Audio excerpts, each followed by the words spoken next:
అప్పట్లో women oriented films వచ్చినా కూడా అక్కడక్కడ ఒక క్యారెక్టర్ ఇంత స్ట్రాంగ్గా ఉంటుంది. ఒక ఇట్స్ అ డిఫరెంట్ వే కంప్లీట్గా మనం ఒక అమ్మాయిని ఎలా చూస్తాం అనే పర్స్పెక్షన్ గురించి మొత్తం మాట్లాడారు. సో అది మీ పర్సనల్ లైఫ్కి ఆర్ అప్పట్లో ఉన్న మీ ఏజ్కి మీ మెచ్యూరిటీకి ఎంతవరకు కనెక్ట్ అయింది? ఐ థింక్ అప్పటికి I little more matured then that. Okay. But ఖచ్చితంగా అందరికి రిలేట్ అవుతుందండి. ఈ అందరూ ఏంటంటే అందుకే ఆ సినిమా కూడా అందుకే అంతమందికి కూడా చాలా కనెక్ట్ అయింది. ఎందుకంటే అందుకే కదా చాలా మందికి కూడా కనెక్ట్ అయింది.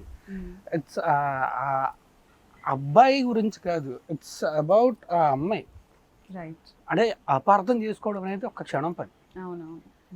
సో అంత ఈజీగా అపార్థం చేసుకోకూడదు అనేది is the main point of the story. And I mean like story కూడా కాదు, బేసిక్గా ఉద్దేశం ఇది.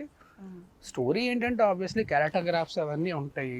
సో వీడి ఇమ్మెచ్యూరిటీ నుంచి మెచ్యూరిటీ అలా వచ్చింది వీడికి, అంత క్యారెక్టర్గ్రాఫ్స్ అవి. బట్ మెయిన్ పాయింట్ అంటే అంత ఈజీగా అపార్థం చేసుకోకూడదు ఎప్పుడు కూడా.